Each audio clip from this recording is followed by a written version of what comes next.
Tá todo mundo vendo? Aí agora eu não vejo mais o chat, mas a Mari vai contar para mim. Opa, o que está acontecendo? Tá tudo certo? Tá. Beleza. Oi, gente, prazer, eu sou a doutora Isabela. Preciso confessar para vocês que é um pouco desconfortável estar conversando com a câmera do notebook, mas pretendo fazer uma... Calma que alguém pediu para entrar. Vamos lá. Pretendo fazer uma boa palestra e dar o meu melhor para ter desenvoltura. Vamos começar, então. Aqui a gente vai falar da clínica médica de mamíferos não convencionais. Vou ficar restrita só à parte dos mamíferos. Então, para a gente que atende na clínica, é basicamente quem? Lagomorfos, roedores, aí nos roedores vem o rato, o porquinho da Índia, hamster, eventualmente marsupiais, vez ou outra, outros que acabam surpreendendo até a gente. Alguém tem ideia de quem são os lagomorfos? Pode escrever aí no chat que eu vou ficar sabendo.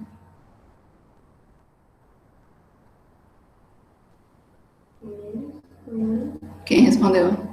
A Juliana respondeu coelhos, a Isla coelhos, a Gisele coelho. Coelho, então, essa galera mesmo, os coelhos. E aí, eu sei que vocês já tiveram a parte de cada um dos grupos, cada espécie, na verdade, mas eu vou só dar uma passadinha em todo mundo. Então, os lagomorfos, principalmente os coelhos, são elodontes completos, estritamente herbívoros, possuem seco funcional e têm uma dieta estritamente regrada. Vamos lá, vamos por partes em todas essas informações. O que é um animal elodonte completo? Significa que todos os dentes da boca dele estão sempre crescendo o tempo todo. Estritamente herbívoros, então eles só podem comer vegetais, tudo que for matéria vegetal. Isa, eu posso dar carne para o meu coelho? Nunca, inclusive, dentre os alimentos que a gente não pode oferecer, para quem é estritamente herbívoro, carne é o pior alimento. Seco funcional. O que é o seco? Para quem já teve aula de equinos, provavelmente vai entender um pouco mais, o seco deles, inclusive todo o trato gastrointestinal, ele é muito próximo dos equinos. Então, o coelho é tipo um mini cavalo nessa parte. O seco funcional quer dizer que eles têm um saco de fundo cego que faz a fermentação microbiana. Dentro dessa fermentação é onde eles absorvem a maior parte dos nutrientes através do secotrofo. E justamente por esse seco funcional, eles têm uma dieta extremamente regrada. Quem tem coelho, quem já teve coelho, sabe que qualquer coisinha fora, ou trabalha com qualquer coisinha fora do lugar, já acabou ali, já a gente está tendo um problema, tendo que correr no veterinário. Caviomorfos. Aqui a gente vai entrar nos roedores, a gente vai dividir em dois grupos. Então, os caviomorfos são os roedores, que também são elodontos completos. Então, entra mais alguém, gente. Perdão. Os caviomorfos são os roedores que também são elodontos completos. Então, eles têm todos os dentes crescendo de maneira ininterrupta sempre. Tanto os incisivos como os molares e premolares. Às vezes a gente acha que esses animais só têm incisivo, mas eles têm dente lá atrás. São também muito parecidos com os coelhos, estritamente herbívoros, seco funcional e dieta extremamente regrada. Quem que entra aqui? O porquinho da Índia e a chinchila. Eles são muito sensíveis também, mas eles não são, nessa parte de trato gastrointestinal, não são tão sensíveis quanto o coelho. Ele é mais. Justamente porque o seco dele é mais desenvolvido. Então, aqui, para vocês verem, é uma estrutura de um elodonte completo.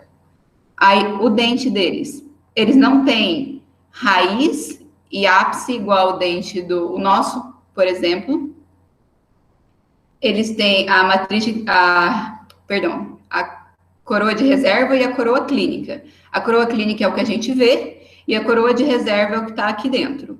Então, não parece um dente que a gente está acostumado, né? Um dente nosso. Geralmente, o dente que a gente tem mais contato é o humano, não parece um dente humano.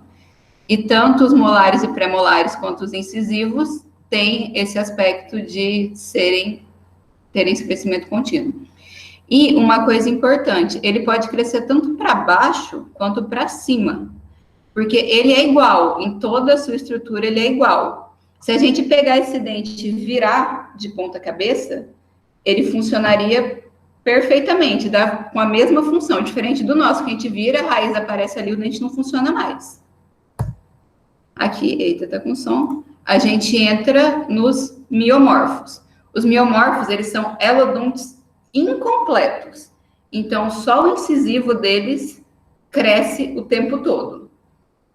Eles são roedores também, os miomorfos, só que aí é diferente dos caviomorfos. Eles não são mais tão próximos daquela ideia do coelho. Então, geralmente, eles são onívoros. A dieta deles não é tão regrada assim, claro, tem suas regras, você não vai sair dando tudo e qualquer coisa, mas não é tão regrada quanto os animais funcionais. Quem tá aí, então? Os ratos, hamster e gérbios, principalmente. Essa aqui é a estrutura do dente deles.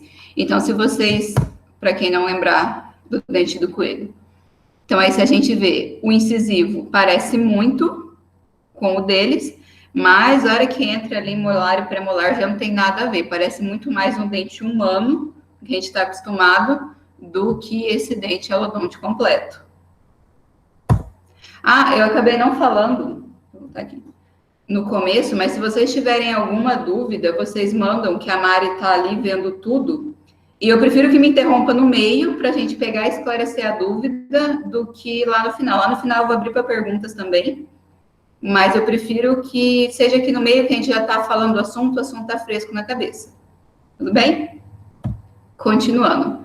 Eventualmente aparecem os bebês gambás para a gente cuidar, os marsupiais. Onívoros, esses aqui comem quase de tudo, mas quando eles vêm para a gente, geralmente é para cuidar do neonatal, então eles vêm bem pequenininhos. São animais sinantrópicos, então eles estão ali em contato com a gente o tempo todo, e perto de casa, geralmente eles vêm quem está mais perto de área verde, procurando comida.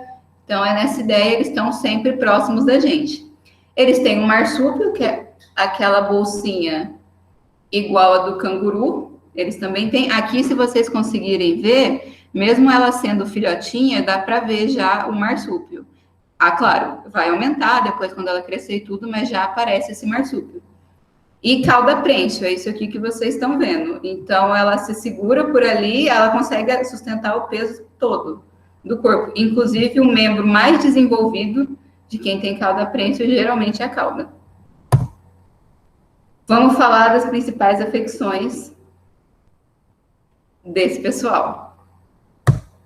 Gente, eu falo um pouco rápido, qualquer coisa. Pede para falar mais devagar, eu juro que eu vou tentar, mas eu tendo a ir atropelando falando. Mas qualquer coisa, manda no chat, fala para ela falar mais devagar, que a Maia vai passar para mim e eu vou tentar falar mais devagar. O paciente chegou na clínica, então... Primeira coisa, ele acabou de chegar.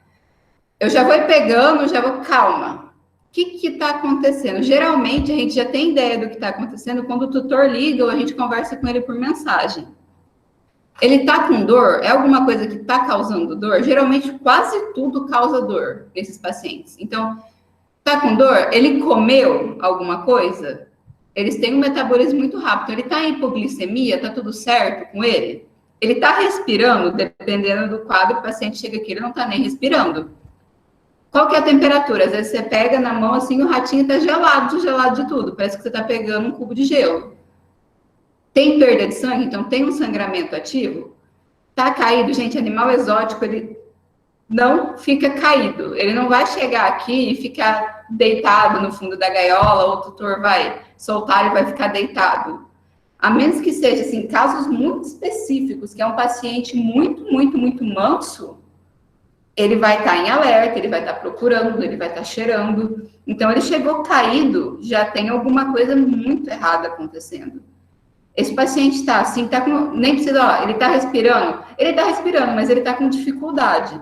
Já é o suficiente para você não sair pegando esse paciente, porque qualquer coisa você vai piorar essa dificuldade respiratória, e respirar é uma das necessidades principais do nosso corpo. O que é essa aqui? Essa é, no caso a minha, UTA. UTA é uma unidade de tratamento animal, similar à UTI humana, só que para os nossos pacientes. Então, aqui eu consigo manter umidade e temperatura para eles. E vocês estão vendo que aqui tem uns buraquinhos? Aqui eu consigo colocar, preciso fazer uma inalação, preciso colocar uma mangueira de oxigênio. É tudo aqui. Eu crio uma câmara hiperbárica e aí ele fica ali e eu consigo oxigenar meu paciente, o que eu precisar fazer. Nesse caso aqui, a gente estava fazendo uma inalação, então é bem mais tranquilo do que você ficar com aquela máscara na frente, assim, tentando... Porque imagina você segurar o coelho com a máscara na cara dele. Vai querer pular até o fim dos tempos, mesmo estando mal, às vezes ele cria forças. Esse aqui foi um gambazinho que a gente pegou, ele caiu na piscina, então pensa, ele chegou, ele estava com dificuldade de respirar, porque ele tinha inalado água, a temperatura dele estava lá no pé, e não se sabe a última vez que ele tinha comido, mas nesse tamanho eles tendem a comer a cada... Na verdade, eles estão sempre grudados na mãe, só que aí o intervalo é mais ou menos de 1h30, então com certeza ele estava mais que isso sem comer. Então, hipoglicemia, temperatura baixa e com dificuldade respiratória. Eu não vou nem mexer nele agora. Ele vai para o UTA. Eu não vou fazer exame físico, eu não vou fazer nada. Eu vou estabilizar o meu paciente. Eu ficar passando ele de mão em mão, eu ficar pegando ele, virando do avesso, isso aí a chance dele virar óbito é gigantesca. Então, primeiríssima coisa, geralmente, a gente já tem uma ideia quando a gente conversou com o tutor. Então, eu já deixo a UTA pronta, já deixo mais ou menos o que eu vou usar ali perto de mim, eu já organizo tudo. Porque essa parte, ela tende a ser rápida. Para mim, a vida do paciente é mais importante do que se eu vou parecer simpática ou não para o tutor. Claro, a gente, né, tem que mostrar a boa educação que a mãe da gente deu, mas a gente não tem que ficar fazendo firula, principalmente nesses momentos. Então, eu falo, oi, bom dia, eu sou a doutora Isabela, é um caso crítico, a gente vai entrar primeiro, estabilizar o seu pet ou o paciente, depois a gente conversa. Essa é a minha conversa com o tutor no primeiro momento. Eu entro e vou estabilizar meu paciente. Depois ele está estável, eu volto e converso com ele. Eu não estabilizo, eu preciso perguntar alguma coisa. Mari, vai lá e pergunta isso aqui para o tutor. Eu não saio do lado dele até ele estar estável. Outra coisa, ele está com dor. De verdade, olha para esse paciente. Vocês acham que ele está com dor? Eu não gosto de sentir dor. E eu acredito que ninguém goste. Imagina... E muito menos que isso na gente, a gente já está berrando por uma medicação para dor. Imagina isso aí, isso está doendo muito. Está doendo horrores. Tem a Bela tá aí, ela vai saber dizer melhor que todo mundo o quanto isso está doendo. Isso dói muito. A chance desse paciente estar estressado, dele querer me morder, dele até virar óbito por conta dessa dor, é muito grande. Então, chegou? É um caso de emergência, o seu pet está com muita dor. Eu vou fazer uma medicação para dor, você aguarda um pouquinho, e aí depois disso a gente conversa. Eu entro e vou fazer a medicação para dor. Sabe quando a gente chega, às vezes, no pronto-socorro, você tá lá rolando no chão de dor, ele fala, não, tira a senha. Aí, não, vai lá para triagem. Aí vai pôr a pulseirinha em você. E você não tá aguentando de dor, e todo mundo fica te jogando de um ponto para outro. Isso não é horrível? Mais ou menos a mesma coisa para ele, mas ele não sabe olhar para a enfermeira e falar, enfermeira, eu tô morrendo de dor, por favor. Faz uma medicação, me ajuda, depois eu espero. Ele não sabe falar isso.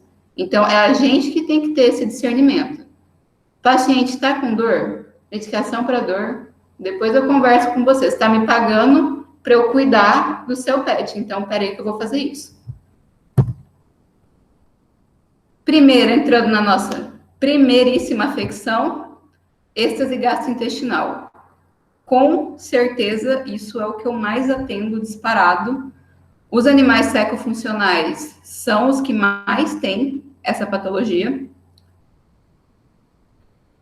E aqui do que trata isso? É a parada do trânsito gastrointestinal. Então, entre o estômago e o intestino, ali tem uma motilidade, ele tem que estar sempre funcionando. Por algum motivo, isso para de funcionar. Quais são os principais motivos? Dieta inadequada, então a gente tem uma diminuição da quantidade de fibra na dieta, esses animais precisam dessa fibra. Tricobezoar, bola de pelo. Então, o pelo, coelho, porquinho da Índia, chinchila, eles não vomitam, eles não regurgitam, igual o gato, por exemplo, que tem a bola de pelo, mas ele consegue vomitar. Esses animais não fazem isso, então essa bola fica parada no estômago ou no intestino, e aí existe uma coisa chamada reflexo gastrocólico. Pensa, se o meu intestino não está descendo, o estômago vai falar, para que eu vou comer? Eu vou mandar mais comida para um negócio que não está saindo, eu vou explodir. Para de comer. E aí vai o sinal, e o animal não sente fome. Então ele para de defecar, para de comer. Só que o seco, as proteínas microbianas que estão lá dentro, elas não querem saber se está funcionando ou não. Elas vão continuar fermentando. A vida delas é fermentar. Elas vão fermentar, fermentar, fermentar. Vai ter esse acúmulo de gás, a alça gastrointestinal. Alça intestinal vai distender. E uma alça distendida, ela dói muito mais do que se você perfurar uma alça. Ou seja, você está com essa distensão, dói mais do que se você levasse uma facada na alça. Para vocês terem ideia da dor que os animais sentem. É muita dor. Entra naquele quadro de, Isa, meu coelho não está defecando há X tempo. Eu vou entrar, eu vou fazer medicação para dor primeiro. Depois, quanto tempo que ele não come? Ah, faz tanto. Vou fazer glicose, se eu precisar. Aí depois a gente conversa.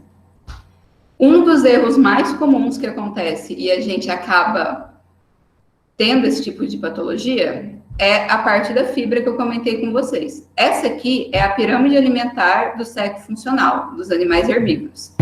Nela tem a base de feno, 10% de verduras, 5% de ração. Então, a ração é basicamente um petisco. As verduras, a ração e ali dentro dos petiscos são as frutas e os legumes. Mas dali para cima é tudo petisco. Isa, o meu coelho, se ele comer só feno, ele vai sobreviver? Vai.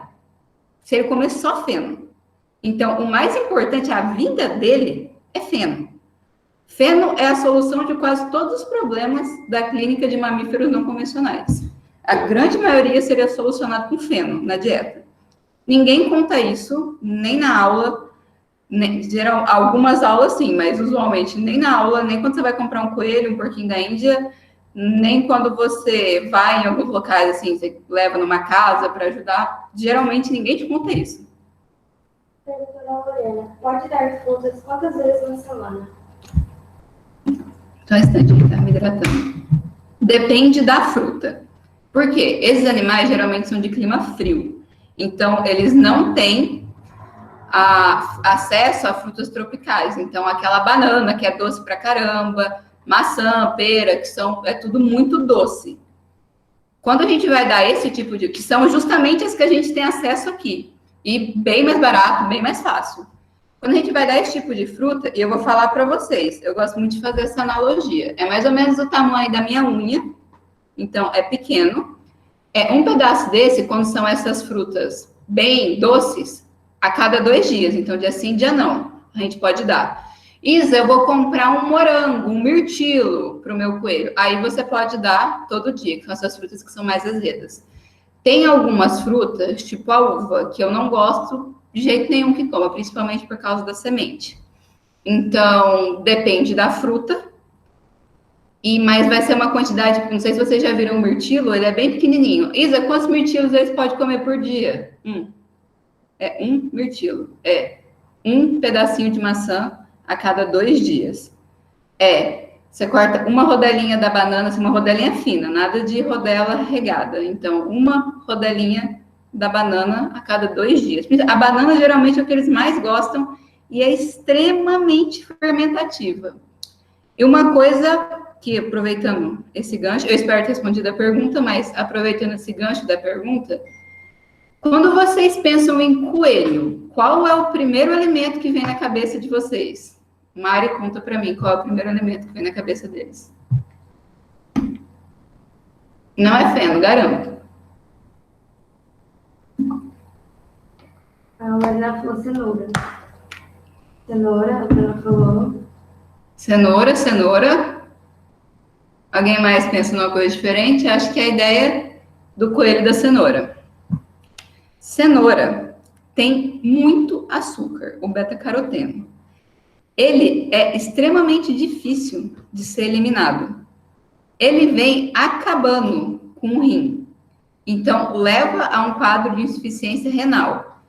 Eu brinco que o coelho pode comer uma cenoura na vida e uma na morte. Uma na morte significa no leito de morte dele. Ele está no veterinário, o veterinário falou, já é muito difícil. Tudo bem, ele pode comer outro pedacinho de cenoura. E é um pedacinho assim, então um desse na vida, outro na morte, acabou. Essa ideia do coelho da cenoura, eu não sei porque fizeram isso, mas chega aqui, geralmente, o coelho comendo uma cenoura desse tamanho por dia, você vai ver o coelho desse tamanho, ele come essa cenoura e 2 folhas de couve, que é outra coisa que não pode dar também. Fica aí, a partir de hoje, então, quando a gente falar coelho, a gente falar porquinho da Índia, a gente falar chinchila, o primeiro alimento que vocês vão pensar é feno. Tem uma dúvida, eu acho. Pergunta, da Glória. Pode dar só a casca da banana para evitar o excesso de fermentação? A casca da banana, para ser sincera, depende quanto da casca da banana que você for dar. Geralmente a casca ela é a proteção da fruta. Se tem algum agrotóxico, algum produto, alguma coisa, vai estar na casca. Eu não gosto da casca por causa disso. Então, até maçã, se eu for dar, eu tiro a parte da casca e a parte da semente e eu dou só o miolo. Então, quer dar banana? Pode dar banana, ele não vai morrer porque ele vai comer uma banana. Mas é um filetinho a cada 2 dias. E eu prefiro que dê a fruta mesmo do que a casca, justamente porque tudo de ruim vai ficar na casca. Mas... Outra pergunta da Júlia Dourado. Coelho converte beta-caroteno em vitamina A? Vou ser sincera para você, não que eu saiba. Geralmente eu não invento quando eu não sei alguma coisa, mas quando eu não sei eu vou pesquisar. Então, eu vou atrás... Quem foi que perguntou, Mari? Da Júlia Dourado. Eu vou atrás dessa resposta e eu vou atrás de você depois com essa resposta. Porque agora eu não sei te informar. E eu não tendo a inventar. Outra pergunta da Lorena. Mas ele pode comer somente feno? Pode. Se ele viver... não sei se vocês estão ouvindo ou se vocês estão vendo as perguntas, mas ela perguntou se o coelho pode comer só feno. Pode. Eu vou dizer que eu tenho um paciente que ele não gosta de ração. Eu não sei entender isso, como que um coelho não gosta de ração. Mas ele não gosta de nada que o tutor dá para ele. Ele só come feno. Então, eu não sei muito bem como isso acontece com esse coelho, mas ele vai viver super bem, vai viver a vida dele tranquilo, comendo só feno. A Juliana Dourado é a Ju. Ah, é a Ju, filha. A Ju, desculpa, Ju. Eu vou saber, não tá? Você não está identificada do jeito que eu conheço? Mas tá bom. E, Isa, então eu vou pegar qualquer feno, vou jogar lá pro meu coelho, pro meu porquinho, vou deixar e tudo certo? Não. Também não é só pegar e jogar. Pode falar. O feno pode ser o substituto da grama fresca? Na verdade, o feno é melhor que a grama fresca. Por quê? Vou te fazer um desafio. Não precisa fazer isso, mas é o jeito que eu gosto de explicar para o tutor. Pega uma grama mesmo, tenta mastigar. Você vai conseguir triturar a grama. Agora pega um feno que passou pelo processo de fenação e mastiga ele. Mas você vai ficar mastigando até o fim dos tempos, vai desistir, ele vai sair todo babado da sua boca, porém inteiro. O feno, ele não é substituído por nenhum outro alimento, nem pela grama. Então, a grama substitui o feno? De forma nenhuma. Isso, eu posso deixar ele passeando, comendo grama, eventualmente? Pode, cuidado com essa grama. Às vezes tem fezes de aves, outros animais passam ali. Cuidado com essa grama. Mas o feno, ele é insubstituível. O feno é muito mais principal do que a grama. Não tem nada acima do feno. Tudo certo? Todas as perguntas? Tem mais uma. Tem mais uma. Muita gente substitui o feno pela alfafa. O que isso pode causar de maléfico? Ó, vamos lá. Quem perguntou? A Gisele. A Gisele. Vamos lá. Feno. Alfafa é um tipo de feno. Porém, ele é um feno que não pode ser comido por coelhos e por porquinho da Índia. A chinchila pode comer alfafa. Isa, por que eles não podem comer esse feno? Excesso de cálcio. É um tipo de gramínea que tem muito mais cálcio. Então, esse cálcio, ele fica armazenado, ele é eliminado, na verdade, pela vesícula urinária. E aí, depois, quando começa a extrapolar muito, imagina, ele tem que comer 80% de feno. Então, seria 80% de alfafa. É muito cálcio lá dentro. Ao longo do tempo, você vai levar ao acúmulo de sedimento e depois disso, pedra na vesícula urinária. Então, eventualmente, vai ter que fazer uma cirurgia para essa retirada. Isso não acontece com as chinchilas, elas têm uma necessidade maior de cálcio, então elas podem comer o feno de alfafa. Coelho e porquinho da Índia, não. E, ironicamente, o feno de alfafa geralmente é o que mais tem aceitação, né? Nunca comi, mas falam que é mais saboroso dos tipos de capim. A Juliana falou, é o mesmo motivo que a couve não, porque tem muito cálcio? Exatamente, é o mesmo. Couve, folha de mostarda, o mesmo motivo. Nenhum desses pode, justamente pelo excesso de cálcio. Mais alguma? Então, a gente vai continuando. Qualquer coisa, a gente para e explico de novo. Ou respondo a pergunta, no caso. Entrando lá. Isa, então eu vou pegar ali qualquer feno que eu comprei, o feno que o meu pai tem, aras, o feno do cavalo, vou jogar para ele comer.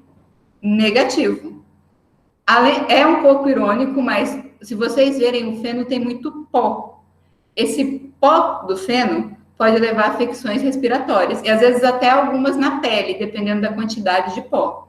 Então, o feno, a gente tem que armazenar ele corretamente, ele tem que ser secado, tem que tirar o pó. E, sinceramente, não sei se alguém tem necessidade de, né, tem um pet que ingere feno, tem necessidade de fazer tudo isso. Isso dá muito trabalho. Eu conheço uma pessoa que tem coelho, ele prefere fazer todo esse processo do que comprar outro tipo de feno. Que o tipo de feno é esse? Eu vou fazer propaganda, sim, porque a qualidade é muito boa.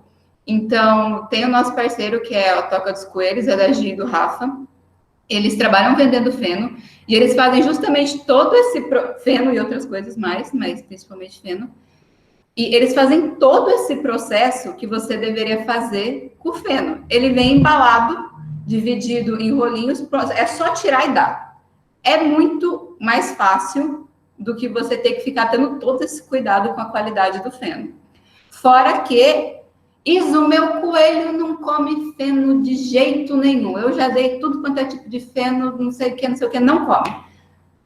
Isso é o tipo de coelho que mais vem para cá, o que não come feno. Até hoje não teve um coelho que resistiu ao feno saborizado com folha de amora. Esse aí é o que mais vai, é o que todo mundo pega e todo mundo come. Então, a Gi faz um feno saborizado, que é muito mais legal para você, um alimento que é tão sem graça, que é o feno, você acaba enriquecendo muito mais ele. Então, eu deixei aqui a logo deles, mas a gente posta no Insta, a gente deixa, a Mari qualquer coisa manda no grupo do Jets, a gente posta para vocês verem e eu garanto que vocês vão gostar, porque é muito bom. Continuando dentro da êxtase.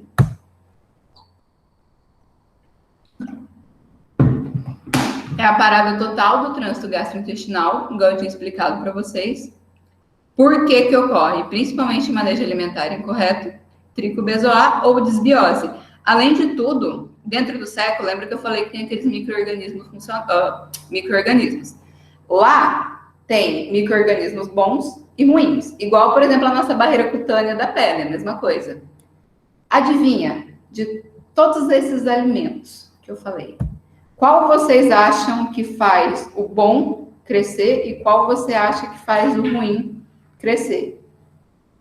Feno faz o bom crescer, todas as outras coisas da face da terra fazem os ruins crescerem. Então, a gente acaba tendo quadros de desbiose, que também desregula todo o paciente.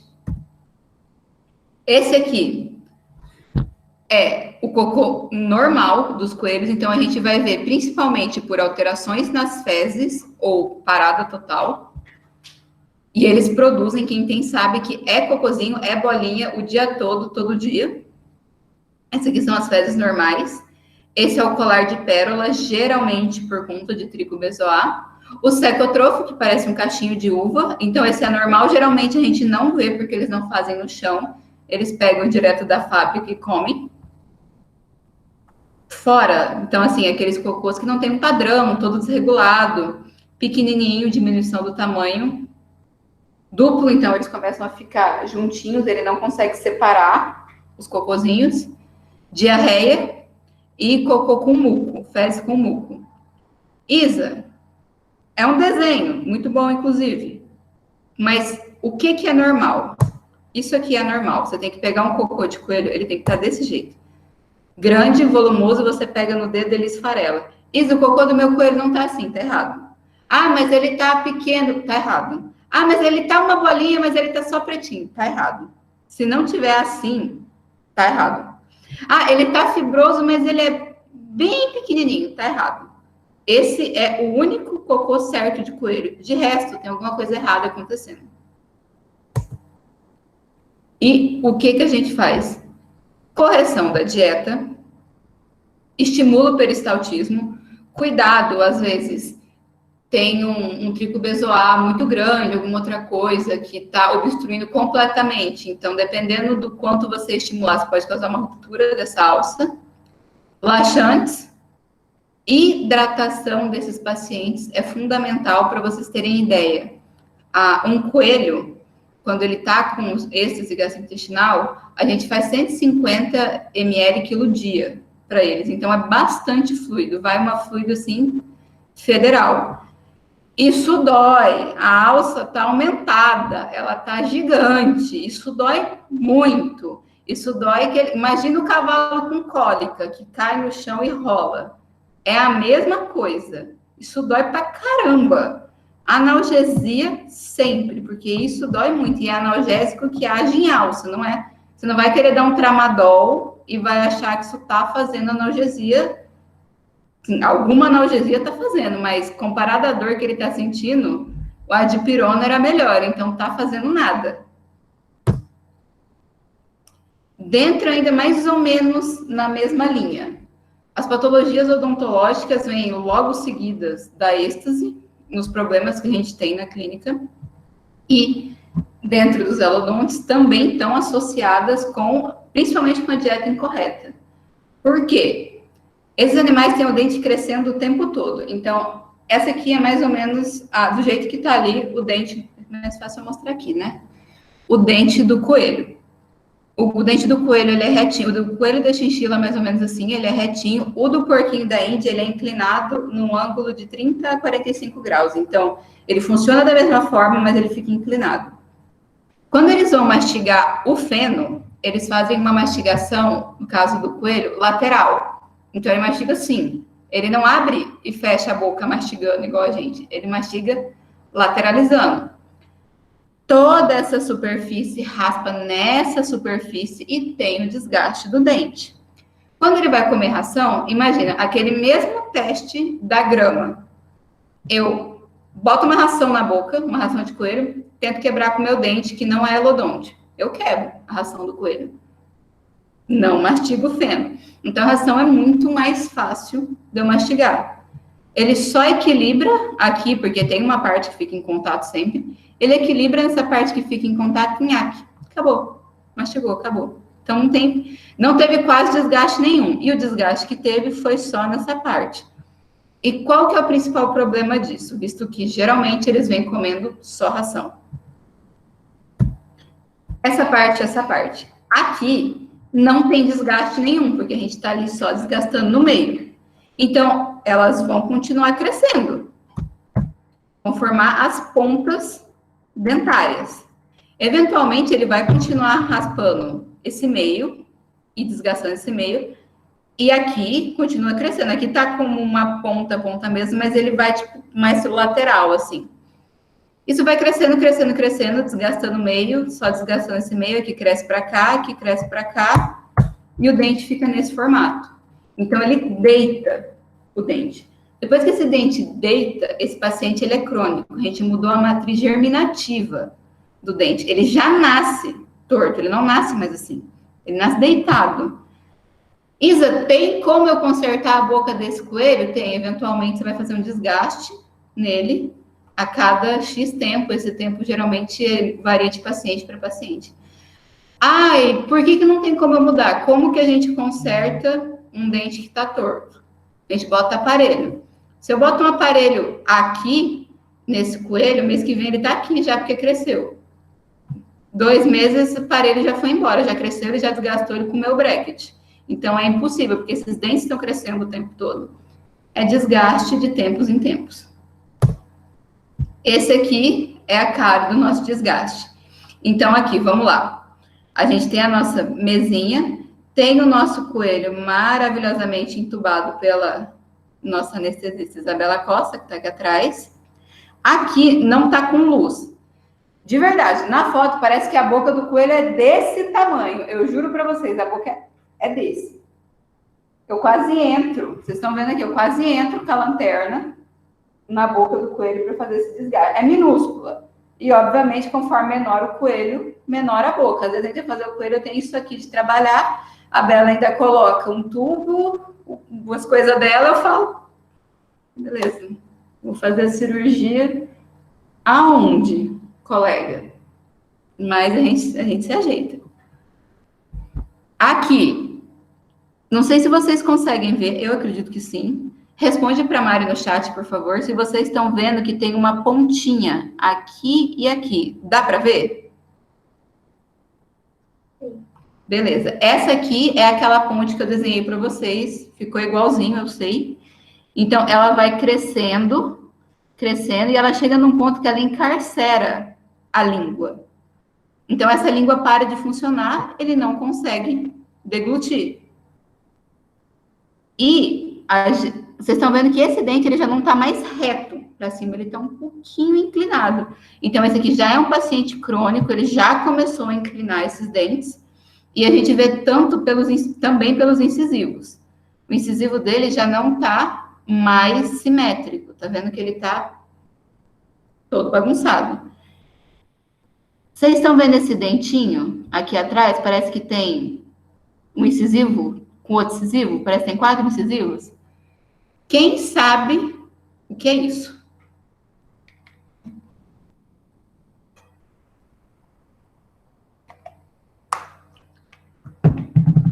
Deixa alguém pediu para entrar na aula. Ah, não. É a resposta. Perdão. A Mariana respondeu. Duplicidade dentária. Ajuda duplicidade dentária. Exatamente. Essa aqui é a duplice dentata dos coelhos. Como que ela funciona? Tem o incisivo, os 2 superiores, os 2 inferiores. Vocês estão vendo agora, né? Estava vendo que eu estava fora da câmera, desculpa, gente, sou nova nisso. Tem o incisivo superior, os 2, e o inferior. A dúplice, vamos lá, eu consigo. Ela fica bem aqui atrás. Aqui, entre elas, forma tipo um trilho de trem. E o inferior encaixa bem ali, eles não ficam assim. Ele entra aqui. Quando ele mastiga, aí ele vem para cá, mas para correr, eles vêm desgastando. Ele faz tipo um bisel para correr. Ele corre atrás, mas ele está desgastando. É igual uma ponta de agulha. E ele vai desgastando. Quem mantém esse alinhamento é a dúplice. Aqui, vocês acham que a dúplice está alinhando alguma coisa? Já acabou, não está alinhando mais nada. Fora isso, nossa mesinha, que é necessária para fazer o desgaste. O afastador de bochecha, que a gente... Uma dúvida. Para resolver o hipercrescimento, é cirúrgico ou pode cortar o dente na cirurgia? Já vi fazê-lo na consulta. Quem perguntou? Ian Marques. Tá, vamos lá. Esse assunto de cortar, vou até ligar o ar para falar sobre isso. Ele é bem polêmico, mas ele tem uma resposta que é um ponto final, não é aquele negócio, ciência não é opinião. Então, a gente já sabe que o dente, ele é como se fosse um vidro. Imagina que você vai pegar um vidro, colocar um alicate e fazer isso aqui. O que acontece com esse vidro? Ele estilhaça. Então, a gente não vê, isso é microscópico, mas o dente, primeiro que dói, segundo que o dente estilhaçou, já tá tudo torto, já estava torto, continua torto, e agora ele tem umas pontas que não era para ter. Então, cortar é bom, a gente corta a unha, a gente corta cabelo, a gente corta dente, a gente faz desgaste. A gente não corta, não se corta. Imagina, ó, tá hipercrescido aqui atrás. Como é que eu vou enfiar um alicate, alguma coisa para cortar esse dente ali? Não tem como. Dente é desgaste. Deu para entender? Deu para entender? Acho que sim. A gente continua. Se não deu para entender, eu explico de novo. Mas compara com um vidro. Você corta o vidro, pega um alicate e faz assim, ele vai estilhaçar. O dente fica igualzinho. Então, dente não se corta. Bico não se corta, dente não se corta, a mesma coisa. Não, a gente está falando de mamífero, mas já entrando nesse... Sei que tem muita gente que corta o bico também. Bico não se corta. Bico se faz desgaste. Beleza? Continuando, eu acho que eu estava mostrando aqui para vocês. Para a gente conseguir fazer esse procedimento, a gente precisa de uma lanterna. E eu esqueci de carregar minha lanterna de cabeça. Bota o estagiário com a lanterna do celular. Assim, para você. E deixa ele ali o procedimento inteiro iluminando a boca do coelho para você. Mas bota uma luz. O foco cirúrgico, dificilmente você vai conseguir trazer ele aqui. Então, é a lanterna ou o estagiário com o celular. O estagiário funciona muito bem. Aqui, acho que dá para ver bem melhor as nossas pontes, ele já deitadinho. E essa aqui não quando a gente fala língua dupla, a gente pensa em duas línguas, não é exatamente isso, mas é a língua dupla dos coelhos. Então, ela é bem grossa, ela tem esse aspecto. Lembra não sei se vocês já viram uma língua de vaca, que ela é bem grossa, tem esse mesmo aspecto de língua dupla, igualzinho, só que na boca de um coelho. Dúvida? Qual o tamanho certo para deixar o dente? Tá, ó, vamos lá. Tamanho. Então, claro, esse aqui, ele não tá muito hipercrescido no sentido do dente todo. Isso é uma coisa que, Isa, são tantos milímetros. Tá com frio? São tantos milímetros. Não é esse o ponto. Claro, você vai pegando o olho, eu acho que é mais isso. Esse dente, eu sei que ele não tá hipercrescido todo, mas ele tá com a ponta. Essa ponta, obviamente, não tinha que estar aqui. É que eu não trouxe uma boca normal de coelho, assim, uma boca saudável, para mostrar para vocês. Mas você vendo bocas saudáveis, você pega isso, esse tamanho. E aqui, eu sei que, então, aqui tá torto e esse dente tá crescido. Mas o tamanho dele tá normal, tá um tamanho ok. Então, imagina, eu ia tampar com o dedo, coisa. É mais ou menos isso aqui, que é um tamanho de dente normal. Mas é igual quando fala, Isa, qual que é a ausculta normal de um pulmão? Aí o professor vai lá e coloca o som para você. A ausculta é essa? Eu teria que ter trazido uma boca saudável para mostrar para você. O tamanho é esse, a boca é essa. Como que eu pego isso? Como que você aprende a ausculta? Auscultando pulmões saudáveis. Como que eu sei isso? Vendo bocas saudáveis. É no mesmo esquema. É alguma coisa? Você levantou a mão? Então tá, espero ter respondido, mas é mais ou menos isso. Então, você vai ter que... Todo coelho que vem para consulta, eles adoram fazer isso. Aqui ele tá sedado, anestesiado, dormindo. Então, tá super tranquilo. A gente bota esse afastador com ele durante o exame clínico. Eu boto a minha lanterna de cabeça e eu faço o exame. É super fácil, é incrível, é horrível, gente. É a última parte do exame físico deles. Porque a partir deste momento que você botou o afastador, ele não vai colaborar com você em mais nada. Então, a partir daí, acabou. Deixa a análise por último, a da parte oral. Porque depois disso, ele vai te odiar para sempre. Já não vai gostar muito de você aferindo temperatura, enfiando estetoscópio, virando tudo. Já não vai gostar muito. A hora que você botar isso na boca, acabou. E aqui tem uma coisa que fica legal para mostrar. Vocês estão vendo o dente de trás? Acredito que sim. Não era para estar vendo, era para estar alinhado. Então, é o tanto que vocês conseguem ver que esse dente aqui já deitou. Teve aquele desvio que eu comentei com vocês. Prosseguindo, então, só para a gente botar um ponto. De desgaste, patologias odontológicas, era isso. Geralmente, para esses animais, aqui falando só de alodontes. Clarisa, patologias odontológicas tem de tudo, tem até de hipopótamo, se você procurar. Aqui eu falei da maloclusão e do hipercrescimento, os que eu trouxe aqui, se vocês quiserem anotar em algum lugar. E a solução é manejo da dieta, porque senão ele vai continuar vindo para você todo dia, e desgaste odontológico. Nunca, jamais, nesse plano terreno, corte. Isso não existe. Corte é de garra. Escorbuto. Esse aqui é o amigo principal colega dos porquinhos da Índia. Os porquinhos têm uma deficiência na enzima que sintetiza a vitamina C. Então, eles precisam de suplementação diária de vitamina C para sempre. Isso, por quanto tempo? Para sempre. Então, todo dia, para sempre, você tem que dar vitamina C para o seu porquinho. Ah, mas eu não dou, ele está bem agora. Isso vai dar problema lá no final da vida. E não é um problema simples de resolver.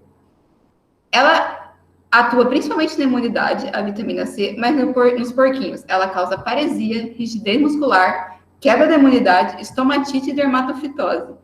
O porquinho, gente, a gente costuma falar que ele vem numa tríade. Então, ele vem com pneumonia, porque a imunidade caiu, e porque ele geralmente não come feno, então ele não consegue deglutir a alimentação dele, ela vai para o esôfago, ele faz uma pneumonia aspirativa, hipercrescimento, porque ele não come feno, e escorbuto. A tríade do porquinho da Índia está criada, o caos está instaurado. É um paciente de emergência que vai vir na madrugada de sábado para você. É desse jeito. Aqui, esse aqui é o ácido ascórbico, quando a gente faz a vitamina C, quando a gente faz ele injetável. Quando esse paciente chega com escorbuto, aí você a gota de vitamina C não adianta mais, tem que fazer injetável. Esse aqui. Esse aqui, ele teve contato com oxigênio. Completamente oxidado. Isso aqui é água, a mesma coisa. Uma ampola fechada, vocês estão vendo a diferença da cor, como é que esse aqui ainda tá bacana. O que eu quero dizer com isso? Quando isso acontece, o tutor fica muito chateado. Eu fico chateada com ele também, por ele, porque eu sei que aí ele foi orientado, mas não foi do jeito correto. Essa vitamina C, ela não tem que ser pingada na água. Ou, eu pingo na água, eu pingo na ração. Não, porque é contato com oxigênio. Acabou a vitamina C, isso e nada, a mesma coisa. Ela tem que ser oferecida direto para o porquinho. Pingou na colher, deu para ele. Então, bebe. Porque é o contato com oxigênio. Não sei se vocês estão vendo, esse frasco, ele é âmbar. Então, ele não é aquele frasco igual de vidro, que você consegue ver certinho. Quando ele é assim, ou ele é todo fechado, essas medicações, elas são fotossensíveis. Então, quer dizer, a sensibilidade à luz. Então, além do contato com o oxigênio, ele é fotossensível. O que mais tem fora do frasco de vitamina C é luz e ar. Então, aí acabou a medicação. Ai, meu Deus. É assim que a gente oferece a medicação, a vitamina C para eles. Pingou, deu, ele tomou. Fez a do dia. Agora amanhã você faz de novo, depois de amanhã também e para sempre.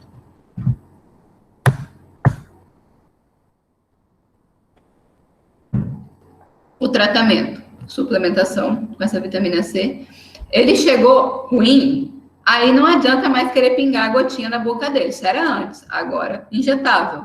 Suporte, então, ele tá com rigidez, ele não vai estar comendo, o tutor ele não trouxe no primeiro dia que ele ficou ruim, então ele vai estar desidratado, ele vai estar com hipoglicemia, esse é o suporte. Relaxante muscular, porque, ela causa essa rigidez, então ele chega aqui que ele chega uma pedra, o porquinho. Analgesia, eu não preciso nem dizer. Olha nos meus olhos. Você já ficou tenso? Sua musculatura já ficou tensa? Isso dói muito. Você olha e fala, pelo amor de Deus, me dá um Dorflex. Isso dói. A mesma coisa para ele, mas ele tá muito rígido. Isso dói pra caramba. Analgesia. E aí vão entrando as patologias oportunistas. A imunidade dele tá lá no pé, ele não tá comendo, aí acontece de tudo. Aí o céu é o limite para o que pode acontecer. Dúvida? Quanto eu devo oferecer de vitamina C? Depende da vitamina, porque muda a concentração, às vezes, de marca para marca, mas a grande maioria é 1 gota por dia. Isa, são todas? Não, pode ser que justamente a que você comprou precisava de mais. Então, não tem como ser menos, que você não tem como cortar a gota no meio. Mas a grande maioria das vitaminas que a gente tem comerciais, elas são 1 gota por dia no peso médio do porquinho da Índia. Beleza? Pododermatite. Não sei se vocês já repararam, mas coelho não tem coxim. Aquela almofadinha, sabe, que o cão e o gato têm? Eles não têm. Por quê? Eles são de origem europeia. Coxim necrosa na neve. Então, eles se adaptaram e ficaram sem coxim. No Brasil, não neva. No Brasil, eles gostam de pôr coelho em piso bruto. Eles gostam de... Tem uma crença que é legal pôr o coelho com um pedaço de madeira, para ele deitar em cima. Eu não sei quem inventou isso, mas tudo isso predispõe a pododermatite. Ainda mais num paciente que não tem coxinho. O coxinho, ele é a proteção. Então, essa aqui é uma pata de coelho, sem nem... quando já a gente tira os pelos, então eles têm tipo uma pantufinha de pelo. Essa é a proteção, acabou. Isa, quem pode ter pododermatite? Eu posso te dizer quem não pode ter, serpente, porque não tem pé. Não tem pata, no caso. De resto, todo e qualquer animal pode ter pododermatite. A gente pode ter pododermatite. Todo mundo pode ter pododermatite sem ser as serpentes. Só elas. Isa, mas e a ave que tem asa? Ela tem asa, mas ela tem pata também. Então, ela pode ter. É a inflamação, às vezes, infecção. Então, pode estar associado com quadro infeccioso da superfície plantar ou palmar. Palmar da patinha da frente, plantar da de trás. Não vou mostrar meu pé para vocês, mas é de trás. Esse aqui foi um caso que a gente atendeu. Um caso extremamente crônico. Então, começou com isso aqui e foi evoluindo até virar tudo isso daqui, infeccionou, foi uma bagunça. Mas a gente conseguiu estabilizar o paciente ao longo do tempo. E é um quadro. Quem já teve um filho com pododermatite vai confirmar. É um quadro crônico, é um quadro difícil, é um quadro que você fala, meu Deus, eu quero pôr o meu filho para andar nas nuvens para ver se eu resolvo esse problema. Porque não é fácil, então é melhor a gente... Eu acho que esse aqui é um dos melhores exemplos de... É melhor a gente prevenir do que remediar, porque para remediar não é fácil. Essa aqui é a dona daqueles pezinhos. É o paciente mais crônico que eu tenho com pododermatite. Nela a gente chegou até a confeccionar uma botinha. Então existe o gato de botas, aqui em Maringá tem um coelho de botas também. A gente fez uma botinha para ela porque o pelo não crescia mais, então o pé estava saudável, não tinha mais inflamação. Só que lesionou tanto, foi tão crônico, que não crescia mais pelo. Então, se ela continuasse andando no chão normal, ia continuar inflamando, ia voltar a inflamar, na verdade. E aí ela vai viver o resto da vida de botinha, mas pelo menos fica muito bonitinho. E a botinha, que no caso ela é o curativo, então ele não pode ficar pisando no chão. Adivinha se dói? Imagina, uma úlcera aberta no seu pé e você andando. Adivinha se dói. Então, controle da dor, analgesia sempre. Anti-inflamatório. Aqui, principalmente no coelho, a gente consegue fazer anti-inflamatório por muito tempo e reduz muito esse quadro. Então, ele é quase que o nosso melhor amigo. Ele só perde para a botinha. Sem dúvida. Qual tipo de piso é adequado para coelho e porquinho? Tá, são 2 pisos diferentes aqui. Para coelho, esse aqui é o melhor. É o azulejado. O azulejo, claro, tem uns azulejos cheios de frufru, que às vezes tem umas pontinhas, assim. Então, o importante é que ele seja completamente liso. Ele não pode, você tem que passar a mão, assim, você tem que sentir o liso. Não pode sentir nenhum tipo de atrito. Então, por exemplo, aqui no meu notebook, eu tô passando a mão, tem um adesivo. Isso já é atrito. Tem que ser completamente liso. E para porquinho da Índia é diferente.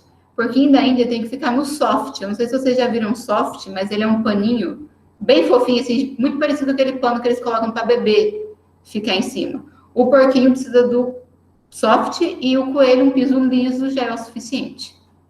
Beleza? Porquinho também pode ter a podo, então imagina, ele tem pata, tem pé, ele pode ter pododermatite. Tem que fazer compressa fria. Eu vou ser sincera, do curativo para limpeza, para compressa fria, o coelho adora. ser segurado e ter uma compressa fria ali na sola da pata dele. Quem tem coelho, Gisele, responde. Imagina você fazendo uma compressa fria na sola da pata do Charlie. Ia ser bacana? É difícil pra caramba. Então, você tem que fazer isso todo dia, 2 vezes por dia. É uma luta. Você dispõe de um tempo e de uma equipe para te ajudar. Por isso, trabalha com a prevenção. E, quando tem infecção, forma abscesso, tudo, antibiótico terapia. A Gisele falou bichuta. É outra pergunta. Qual o problema da maravilha? E para o porquinho, enfim, independente se for para o porquinho ou para o coelho. Primeiro que a maravalha é atrito. Faz assim, joga um monte de maravalha no chão e anda descalço em cima. Isso, claro, né, tem gente que anda descalço na rua, pé está calejadíssimo, a maravalha não vai ser nada. Mas eu que só ando calçada, eu vou andar na maravalha, eu vou achar horrível. Então, primeiro, ela causa pododermatite. Segundo, a maravalha, ela retém muita umidade. Coelho não toma banho. Pasmem, coelho não toma banho nunca. O banho dele é igual sabonete. Você não vê ninguém lavando o sabonete. Sabonete é autolimpante. Coelho, mesma coisa. Ele toma aquele banho de gato, ele fica se lambendo. Umidade. O porquinho, eventualmente, assim, de vez em nunca na face da terra, uma vez a cada 1000 anos ele toma um banho, então não toma banho. Mesma coisa, banho de gato. Causa acúmulo de umidade, então você vai estar colocando água, digamos assim, em um paciente que não é para ter água. E maravalha tem muito pó. Aspirei, pneumonia aspirativa, então leva também... e ela, por ser áspera, não causa só pododermatite, mas lesões de dermatofitose na pele também. Hamster tem muita alergia, chega aqui assim, todo pipocado, sem pelo, todo acabado. Porque a gente tem aquela ideia que hamster fica na maravalha, no pó de serra. Então, esses são os principais problemas da maravalha.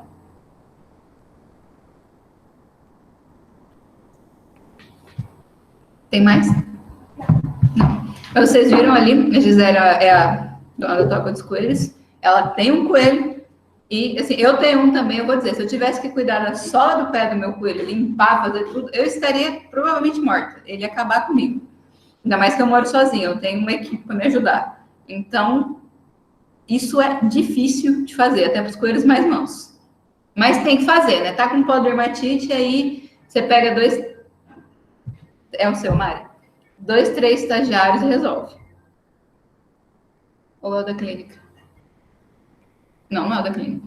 Calma, gente, o celular tá tocando. É o seu? Desculpa. Cadê a clínica? Nada aconteceu. Meu Deus.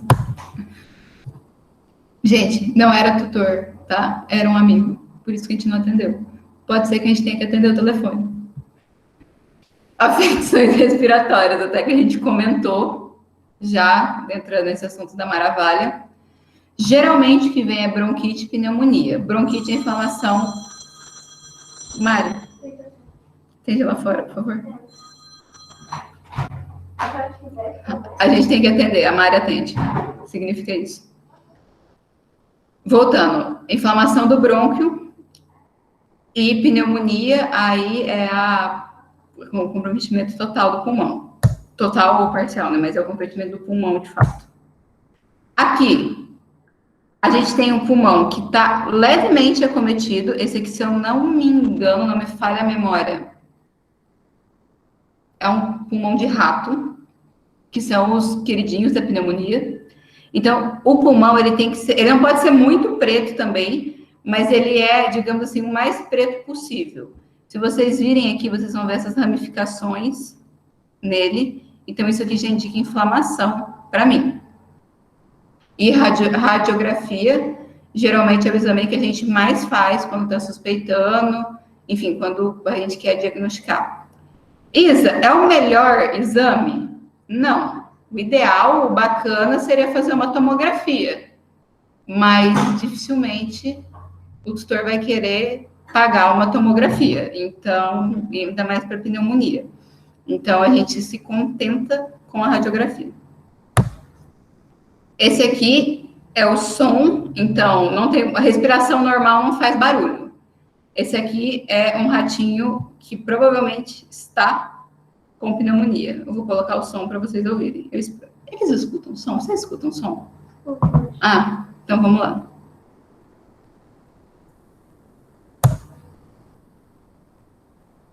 Diz para a Mari, por favor, se vocês ouviram.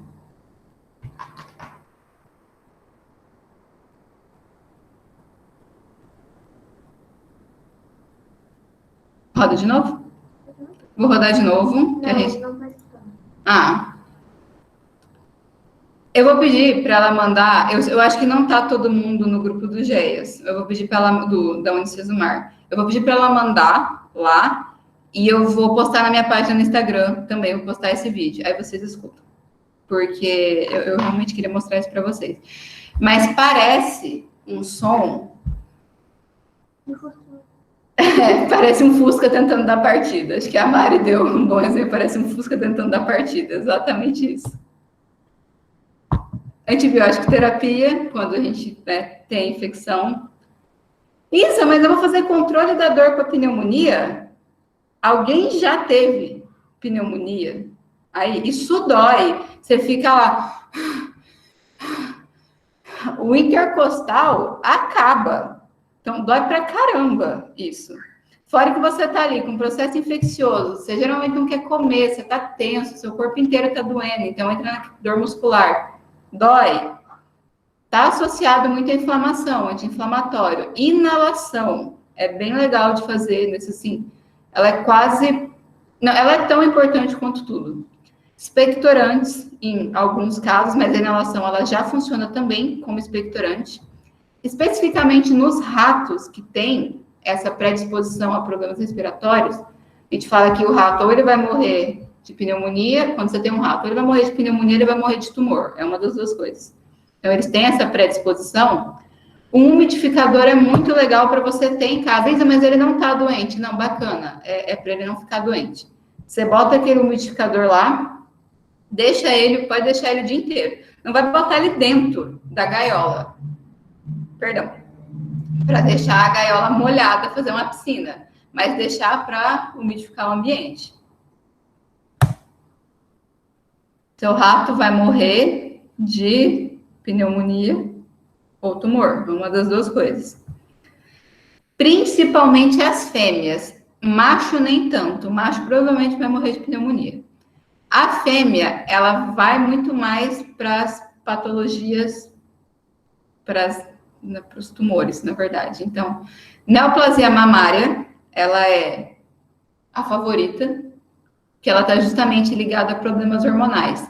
Isa, por que rata tem tanto esse problema? Não sei se vocês já tiveram contato, mas usualmente colônias de rato, elas são, por favor, se você tem uma colônia de rato, faça isso, é uma questão de bom senso. Ou só de fêmeas, ou só de machos. Eu não preciso explicar para vocês por que você não pode pôr macho e fêmea junto na mesma colônia. Então, são ou só de fêmeas, ou só de machos. Só de fêmeas, as fêmeas, elas são muito mais ativas e elas estão... Não é exatamente ciclando, o cio delas ele é induzido, parecido com o do gato. Mas elas ficam se estimulando, justamente por isso. E a gente tem um excesso de estímulo hormonal. Por isso que a gente tem patologias uterinas e neoplasias mamárias, por causa desse excesso de estímulo hormonal. Neoplasias. Não sei se vocês sabem, está tendo uma seleção do nosso estágio, mas eu vou falar a resposta de uma das questões da seleção agora. Então, a partir de hoje, quem responder errado, eu vou saber que foi porque não viu a palestra. E aí é 0, não vai entrar. Essas patologias podem ser benignas ou malignas, elas causam dor. Eu acho estranho eu ter que explicar. Eu sei que tem muita gente que vem de uma ideia que animal não sente dor, ou parece que ele tá bem, então ele não tá com dor. Mas se vocês já tiveram contato com uma pessoa que teve neoplasia ou que tem, ela vai dizer que isso dói muito. Dói, gente, dói demais. É quase um parasita, que não é um parasita porque é uma célula. Mas, assim, é uma célula sua que não era para estar ali, que tá destruindo o seu corpo, pegando tudo que você tem, crescendo, empurrando, que não é... Isso dói pra caramba. Causa desconforto, imagina, essa ratinha que eu coloquei aqui. Imagina para andar, que gostoso que tá. E a síndrome paraneoplásica, o que ela é? É quando tem esse... Imagina, ele começa com uma célula. Como que essa uma célula virou isso aqui?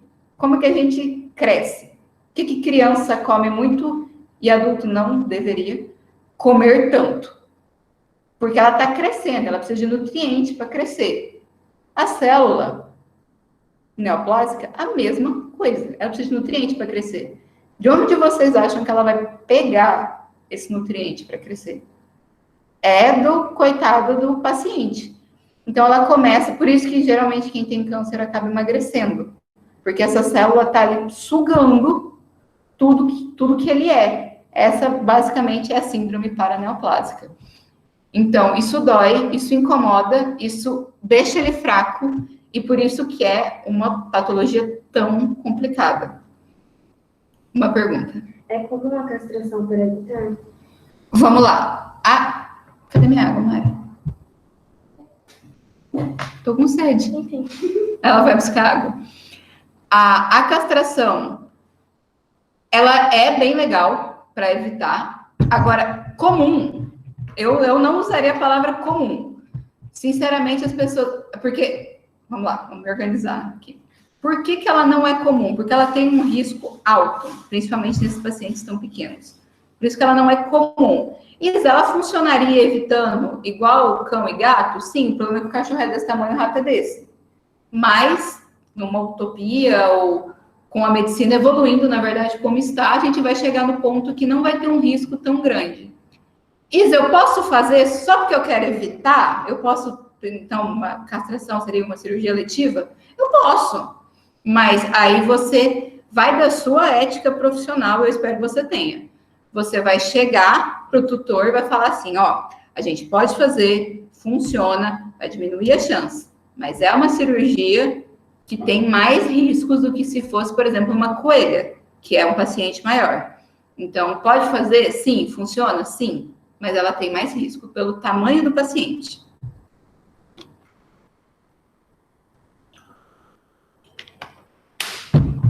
Isa, qual que é o tratamento para neoplasia?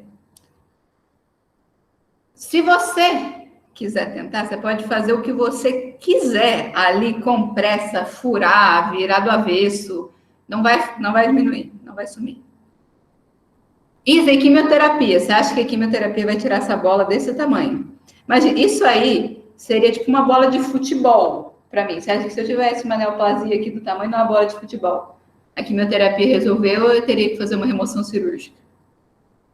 Então, pode inventar, pode querer virar do avesso, remoção cirúrgica. A gente tem que tirar isso, tem que fazer cirurgia. Ela vai para a faca.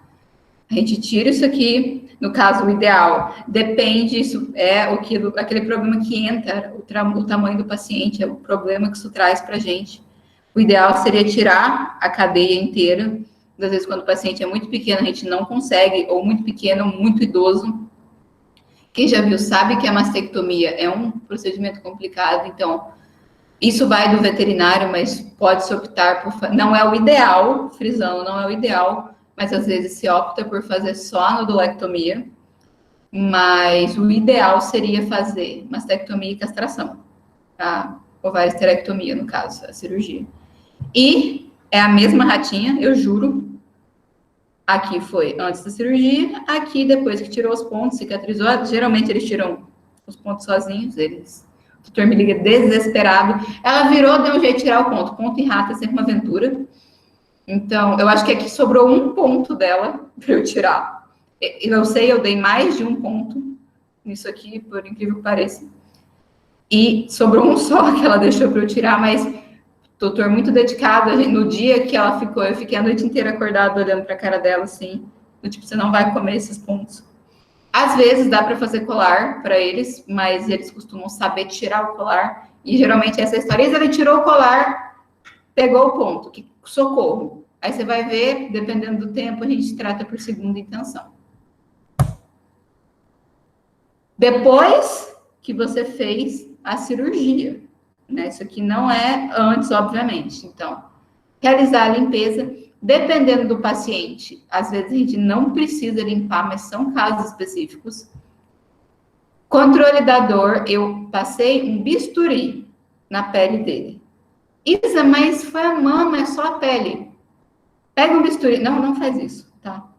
É figurativo. Pega um bisturi e passa na sua pele para você ver se você vai querer uma medicação para dor. Você vai. Ainda mais nessa quantidade. Você, mulher, ainda mais nessa região. Adivinha? E cuidado com a ferida cirúrgica, que é o desafio, principalmente para rato. E quem já teve um pet, né, principalmente coelho, rato, chinchila, porquinho dente, que fez cirurgia, sabe o desafio que é cuidar do ponto. Fácil não é. Abscesso. Esse vem muito, e ele é o acúmulo de material purulento encapsulado. Então, em alguma região. Preciso dizer se dói? Pensa comigo. Espinha dói? Ah, Isa, espinha não dói. Então tá, estoura ela para você ver se não dói. Dói. Você acha que não tá doendo porque você não tá mexendo, mas dói. Então, se uma espinha dói, imagina um abscesso. Dói muito.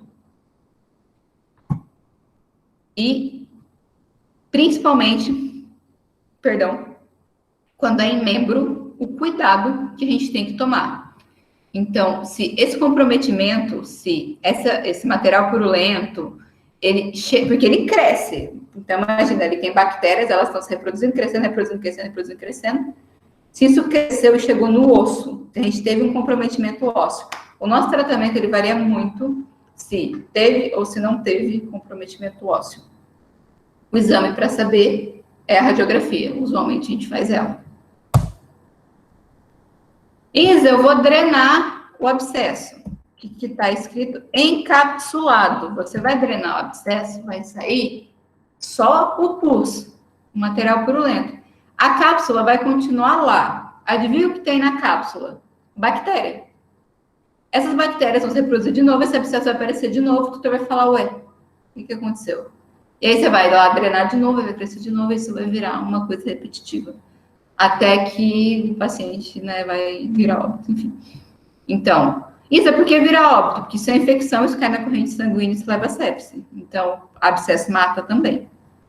Tem que fazer cirurgia, tem que abrir isso aqui. Se, pelo amor de Deus, o povo gosta de inventar, eu vou drenar isso aqui com ele acordado. Imagina, sempre que você quer saber se isso dói ou não, faz o teste. Imagina em você. Você acha que dói? Eu acho que dói pra caramba. Então, remoção, fechamento ou não da ferida, porque às vezes a gente não tem pele para fechar. Isso, na verdade, é aquela que eu comentei com vocês, que eu falei por segunda intenção. É quando a gente deixa ela aberta, a gente faz o curativo aberto, trata ela aberta. Então, dependendo, às vezes também, porque é uma infecção, então, por mais que você limpou, fez tudo, vai ter deiscência de pontos. Isa, é uma infecção gigantesca, é uma mastec que infeccionou, inteira, de ponta a ponta. Eu vou fechar? Vai, você não vai deixar ela aberta, né? Você bota um dreno, aí você faz de outra forma, você não vai deixar o bicho aberto. Antibiótico terapia, que é uma infecção, então eu preciso fazer isso. Anti-inflamatório e o meu favorito, analgesia, controle da dor, mesma coisa, dói, está doendo. Esse aqui é esse mesmo coelhinho. Esse aqui foi o único que a Bela não entubou, viu? Mas é porque ele era desse tamanho. Essa ela entubou tudo. Eu juro, eu tava lá. Aqui foi... Eu cometi um erro, às vezes eu faço isso, de tirar tudo. Gisele, desculpa, eu lembrei que você tem medo de sangue. Foi mal. Mas de resto, todo mundo veterinário, então, seguindo. Aqui... Eu cometi o erro de não tirar quando tinha o material purulento, não tirar a foto. Aqui foi depois que eu tirei a cápsula, limpei, seria antes de fechar. No caso aqui eu tratei aberta, porque aqui não tinha pele para eu fechar essa ferida. Então eu fiz o tratamento por segunda intenção. Isa, como é que ele ficou? Não sei, esse aqui ele depois que ele acordou. Tá bacana. Tá com analgesia, tá sem dor, comeu, tá bacana. Esse aqui é ela cicatrizando. Então, o processo de cicatrização, depois que cicatrizou, cresceu o pelo aqui. Eu não tirei uma foto depois, mas cresceu o pelo aqui. Otites. A otite é a infecção ou inflamação do conduto auditivo, pode ser média, externa ou interna. E o que define se vai ser uma otite média, externa ou interna é a localização. Então, aqui, esse é o ouvido humano, mas é parecido, a gente pode trazer para a gente. Então, o interno, o médio e o externo. Usualmente, ela começa de dentro para fora. É muito difícil a gente ver uma externa. Eu falo isso nos exóticos. Gente, eu já não atendo cão e gato desde que eu saí do 5º ano. Eu atendi um cachorro no 5º ano e só. E eu não lembro mais nada de cachorro e gato. Então, isso, mas cachorro, não sei o que, bacana, não sei. Eu não lembro mais. Então, falando de exóticos, usualmente ela começa no ouvido interno e vai otite interna, otite média, vai tendo todo esse problema. Esses aqui são 2 pacientes que a gente teve. Eles estavam com otite e esse é um sinal clássico da otite, o head tilt. Ele vira a cabecinha de lado. Uma coelhinha e uma ratinha. Isa, quem pode ter otite? Quem tem ouvido. Tem ouvido pode ter otite. Vocês viram, ela fica com a cabecinha assim. Esse aqui são os mesmos 2 pacientes depois do tratamento. A nossa coelhinha ficou ótima.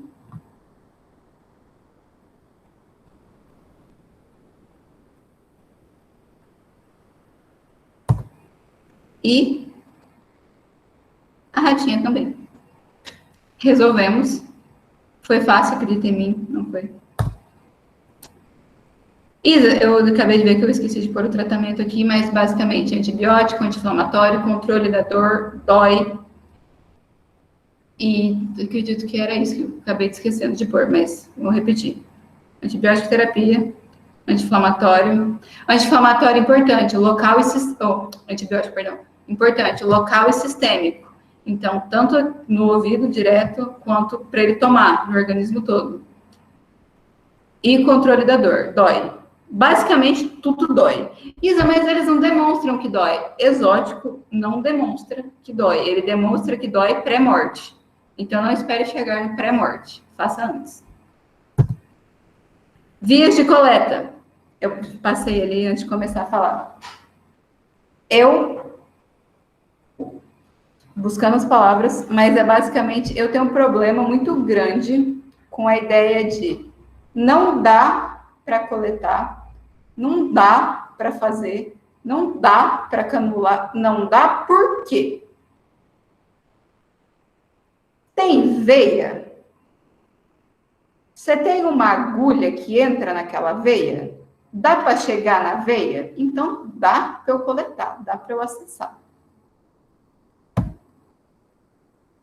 E você não tem como coletar sangue de rato? Tem. Eu não cortei os vídeos, às vezes demora um pouquinho, mas todos vai ter sangue, vai ter coleta em todos. Então, não dá para coletar, olha o tamanho do rato, é impossível eu pegar essa veia. Acho que não. Então, basta você saber fazer. Isa, mas você está pegando da gengival, está dentro da boca. Eu consigo fazer isso com ele acordado? Claro que não. Esse aqui é o mini baraca da nossa anestesista. Ele está sedado. Eu vou fazer essa coleta com ele sedado.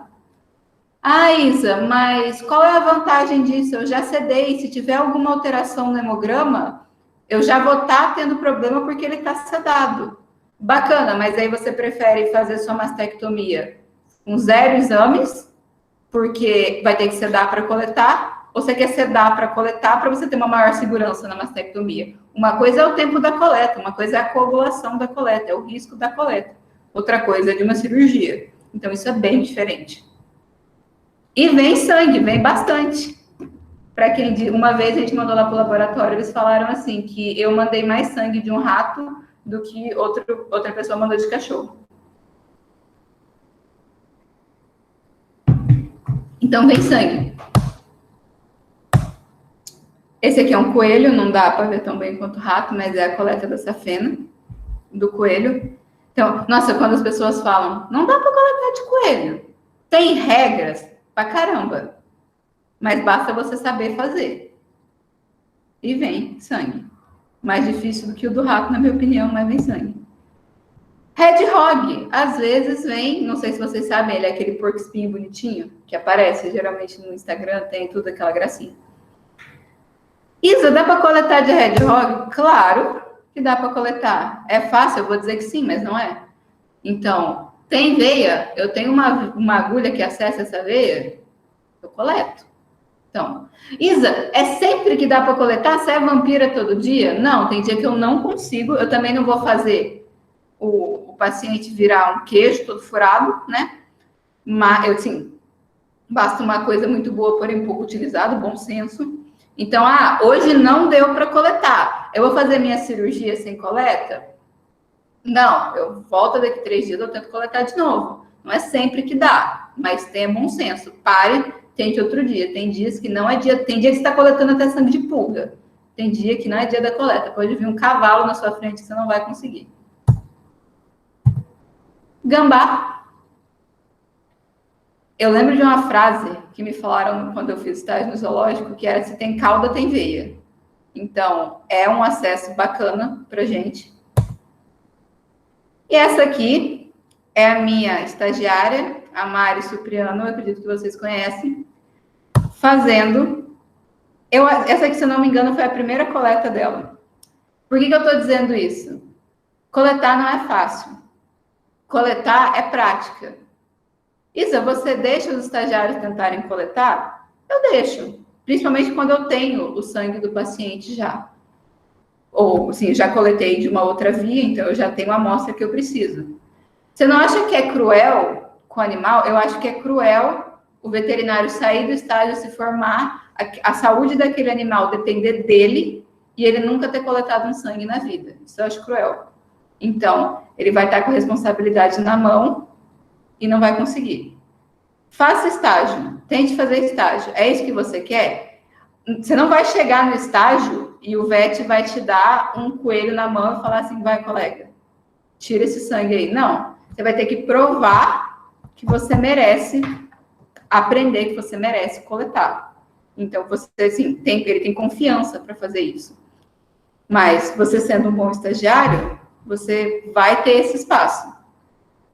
Aqui a gente tem estágio, eu comentei com vocês antes, o processo seletivo está aberto, mas faça isso, corre atrás, tenta, mostra que você é proativo, que você consegue fazer isso, porque é assim que a gente aprende, e eu falo para vocês, é muito melhor aprender. Não sei se vocês viram ali uma hora, eu coloquei a minha mão e dei uma instrução para a Mari, então é muito mais legal ter alguém te ensinando, você aprender com alguém te ensinando, do que ter que aprender sozinho.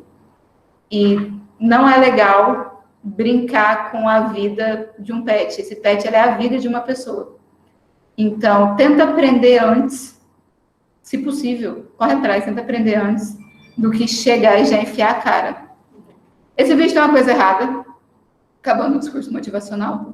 Esse vídeo tem uma coisa errada, que o estagiário está sem luva. Eu juro por Deus que se eu pudesse, eu enforcava. Às vezes as coisas passam aqui, eu estava mais concentrada em instruir a Mari do que o estagiário sem luva. Nunca façam isso. Eu não enforco meus estagiários, modo de falar. Mas às vezes a gente quer. Esse aqui é um exemplo. Mas eu não enforco ninguém, eu não bato em ninguém. Tá gravando? Eu não bato em ninguém. Bom, do que eu tinha para dizer se tem veia, a gente pega. Não existe isso de é impossível. Você dá um jeito, dá teus pulos. Uma vez eu estava no estágio, falaram assim: Isa, faz isso. A minha pergunta foi: como que eu faço? Dá teu jeito. Estuda, vai atrás, pergunta para quem já fez, pergunta para alguém mais experiente. Dá teus pulos. Se tem veia, a gente acessa ela. Às vezes, vem os pacientes que surpreendem até você, que já viu muita coisa. Chega um colega e fala: você castra minha mini cabra? Você fala: bacana. Você já fez anestesia de pequenos ruminantes, Bela? Bacana. A gente castra, a gente estuda, a gente conversa com quem já fez, tem esse conhecimento, tem instrução de quem sabe e faz. Isa, você vai fazer uma cirurgia? Essa é uma ovariosterectomia em rato. Num paciente desse tamanho, se eu tenho material, se eu tenho conhecimento, se eu sei fazer, eu vou fazer. Porque ele precisa. Então, não se esconda atrás da facilidade de. É um paciente muito pequeno, é um paciente muito diferente. A gente não faz por quê? Porque sim, porque não, uma resposta. Então, a gente não faz por quê? Ah, porque eu nunca vi fazer. Nunca viu por quê? Então, é impossível fazer? Quais são os motivos? Seja proativo, vá atrás, saia da sua zona de conforto, faça as coisas. Muito obrigado por quem me ouviu. Nem sei que horas são, mas por quem me ouviu nessa noite até aqui, eu espero ter ensinado alguma coisa para vocês, ter passado esse conhecimento. Quem tiver mais dúvidas, pode fazer, a gente fica conversando, mas o que eu planejei falar para vocês era basicamente isso.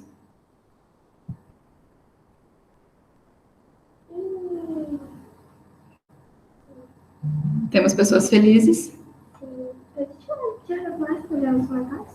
Então, eu vou te fechar aqui. Vamos lá. Agora mais 100% do cérebro.